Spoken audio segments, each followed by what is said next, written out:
AI that sees, hears, and understands. Google's accessible technology. Speaker, Christopher Patno, lead for EMEA Accessibility and Disability Innovation with Google. Hi, this is Christopher Patno out in London. I'm really happy to be here at SciTech Global. I'm here to share with you some thoughts and ideas of AI, accessibility, and to teach you about some of our vision tools. Just a quick personal story though. Even though I'm here in London, I'm not from here, as you can probably tell. I was actually born and raised in California, near San Francisco. I'm a failed opera singer. In my mid-20s, I realized it wasn't very good. I got involved in tech. Within a year joining tech, I was at Apple, where I worked on the first iPod, I worked on the first iTunes and the G4 Towers and Final Cut Studio. I spent a couple of years at Sony Ericsson making mobile phones, and even a year at Disney making video games. But it was at Google where I learned about accessibility. And I learned about it because my product wasn't accessible. At the time, I was the lead technical program manager for Google Play Music. We had a test engineer come in. She turned on VoiceOver, and I heard button, button, button, button. I said, "What's that?" And she said, "Well, this is Google Play Music for someone who's blind." I said, "Well, gosh, that's stupid. How do they use it?" She said, "Well, they don't. That's why I'm here." And I couldn't look away. So within a couple months, I volunteered to take on accessibility for the Google Play suite of products. And a couple of years after that, I started taking on it for all of Google, helping make accessibility teams around the company. And then back in 2021, I moved to the UK to get Google ready for the European Accessibility Act. Some really meaningful legislation that has just been enforced this year in 2025. But I work at Google, and I get asked this question a lot. Why does Google care about accessibility? And I'm happy to be able to say it's actually part of our mission statement, which is to make the world's information universally accessible and useful. And we take that mission seriously, even to the point of looking at the real world, not just your digital world. So it's not just about Gmail or YouTube. It's also about having information of the real world. Say, if you're in a wheelchair, wouldn't you want to know if the restaurant you're going to go has an accessible bathroom, or if there are stairs that you have to go up? You wouldn't want to go there, right? So because we have this information about the world, we have these features in Google Maps, so we can tell you whether or not you have accessible parking or accessible toilet or hearing loops.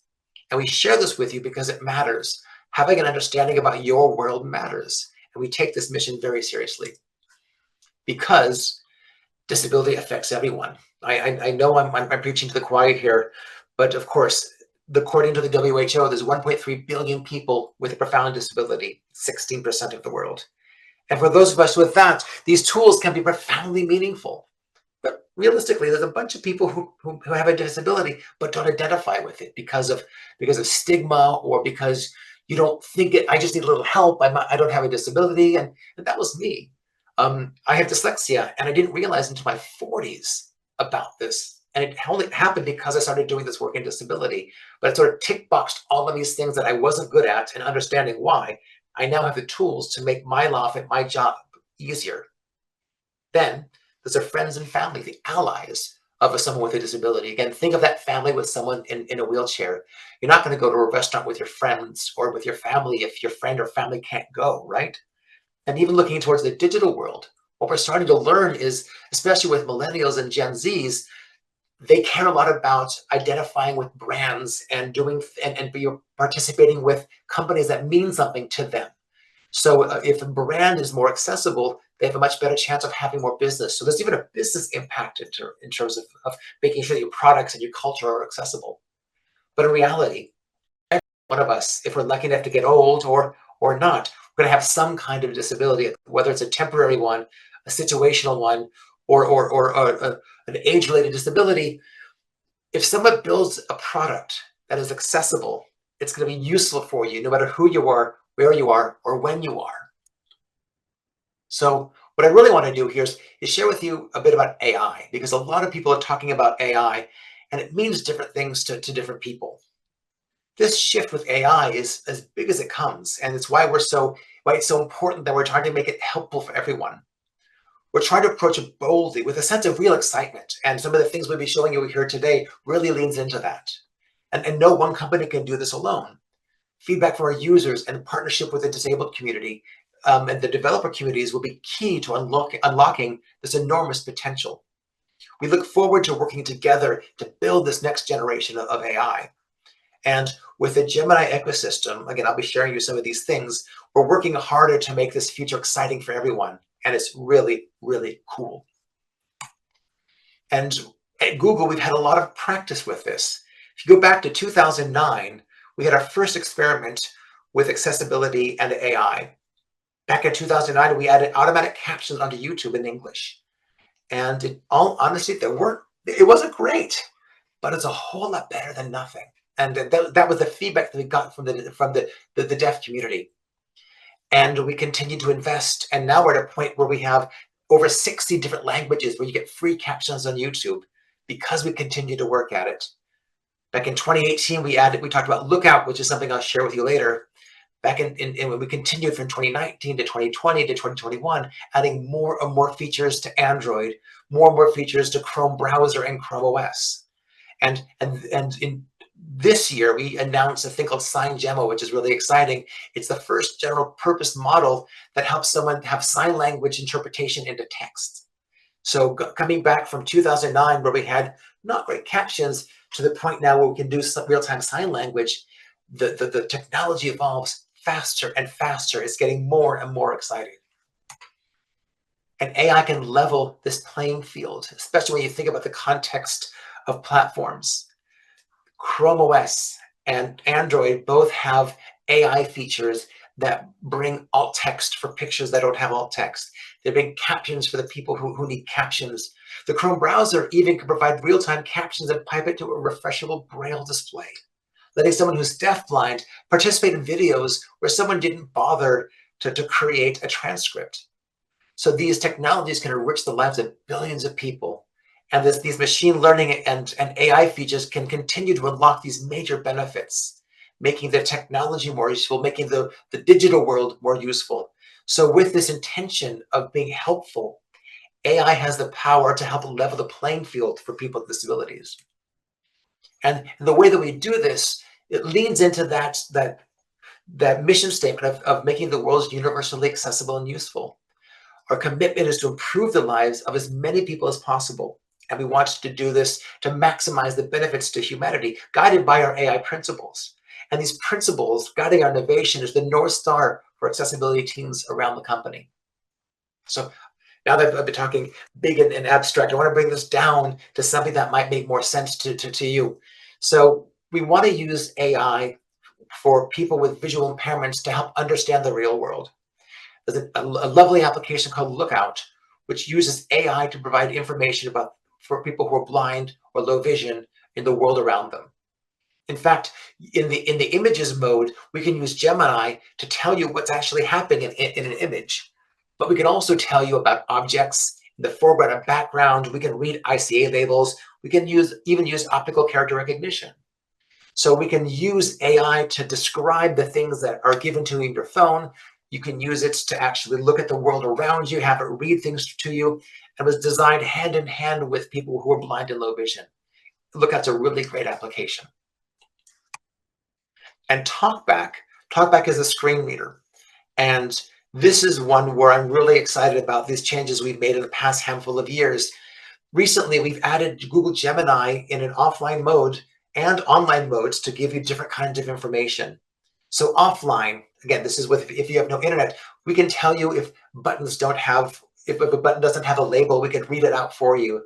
So we can use a platform to help compensate for applications that were not designed to be as inclusive as they could be.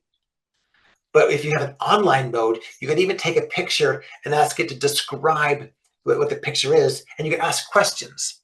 So for example, I would take a selfie with a friend, and I would do the up reverse L and ask TalkBack to recite to me or describe to me the picture. And then I can ask him, how old do you think I look? Sometimes it says I'm middle age. Sometimes it says, I can't tell you how old you are, but perhaps you're in your 40s or 50s. And it's usually pretty good about that.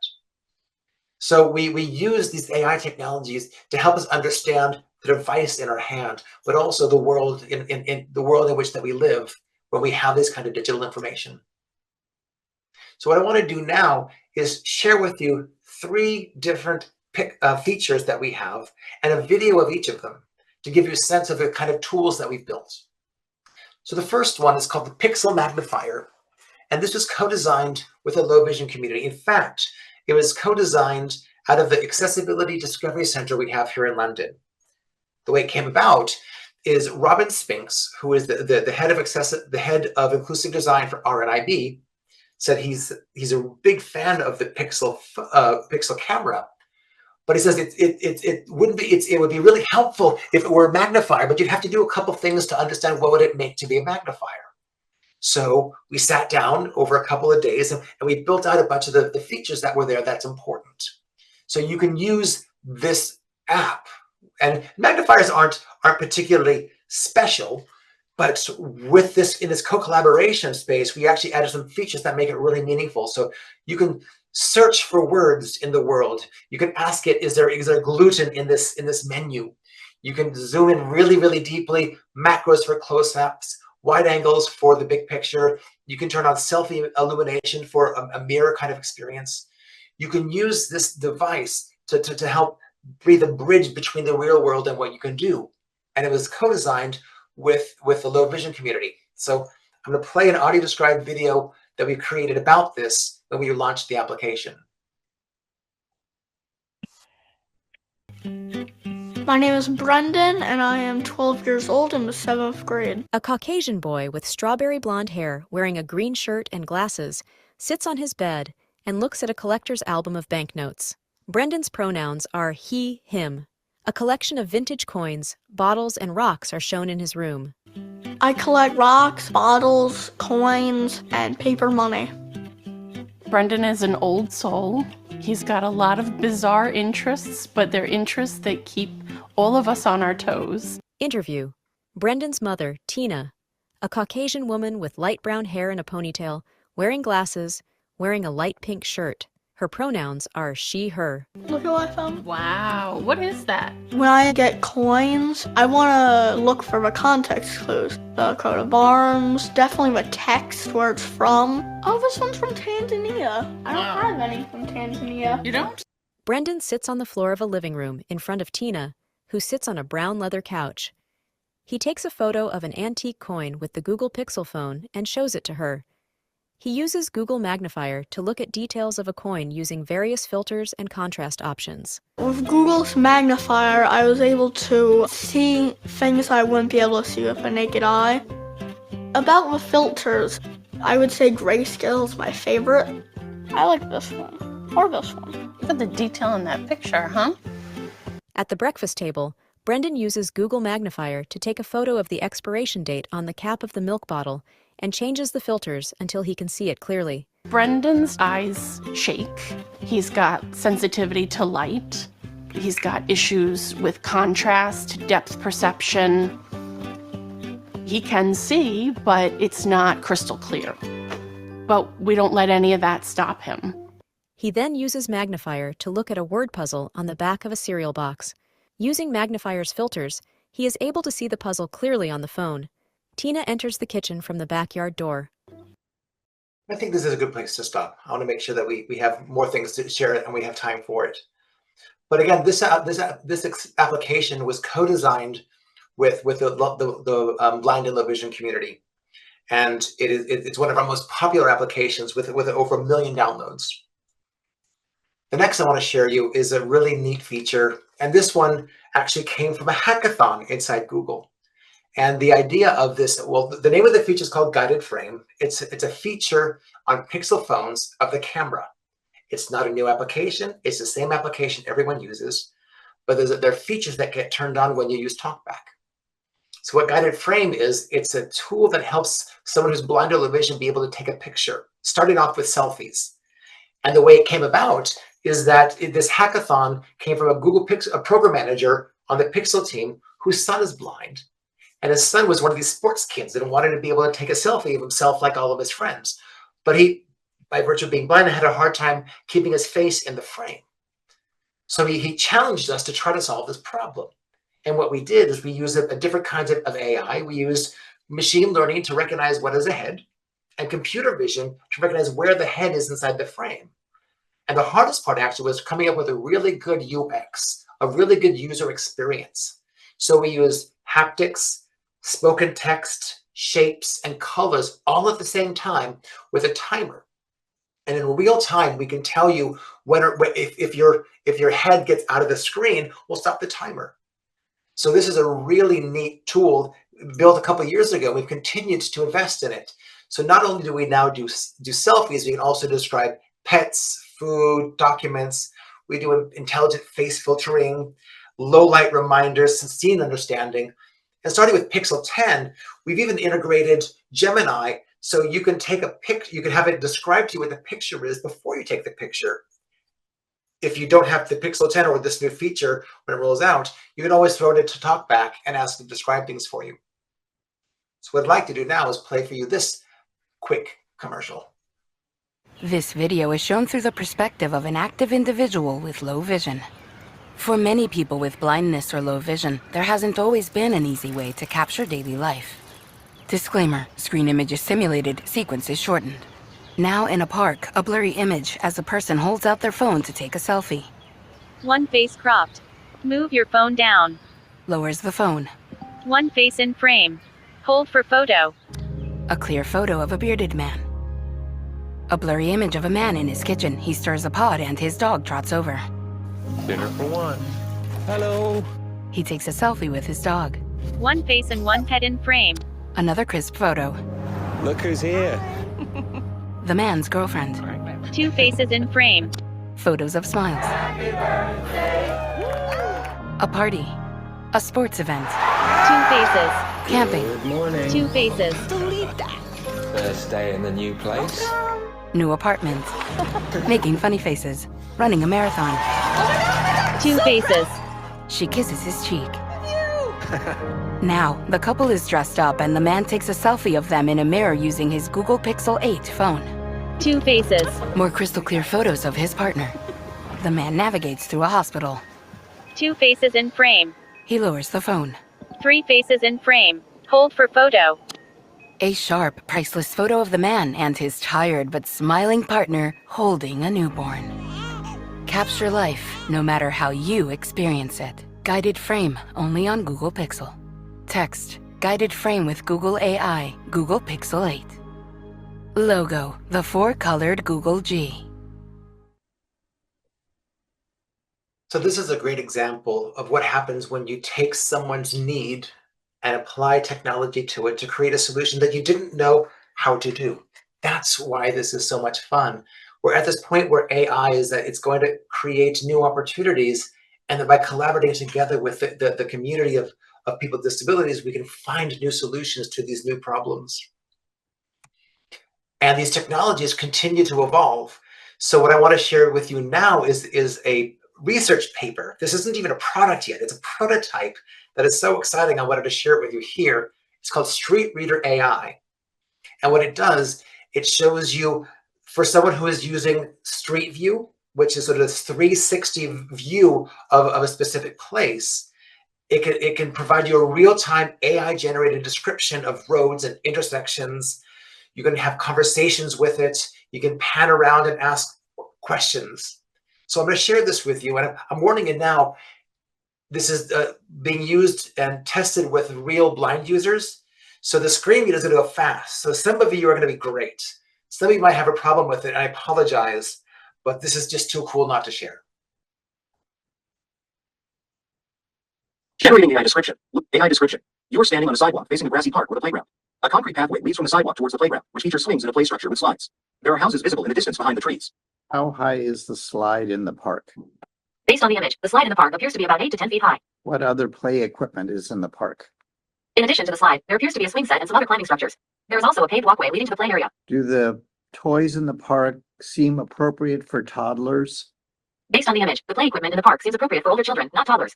Could you tell me what's around me, please? Certainly, you are at a park with a playground. There is a sidewalk in front of you, and the play structure is a bit further ahead in the distance. What direction am I facing? You are currently facing northwest. Does the sidewalk go northwest? Yes, the sidewalk in front of you appears to be going in a northwest direction. Now facing north, you can move forward 10 meters to 3,199 Zircon Lane N.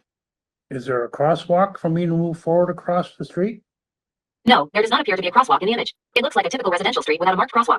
So this is something that was designed hand in hand with blind users and it drew on previous work from games like Shades of Doom, Blind Square, Soundscape.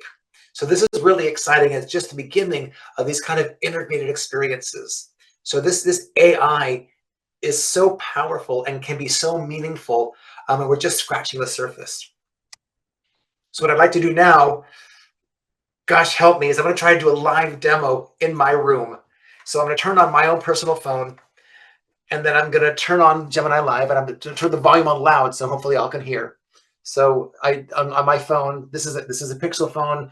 Gemini also runs on iOS. So those of you who have iPhones, you can do this yourself as well. But I'll turn it on and turn on Gemini Live and share my screen. Can you tell me what you see right here?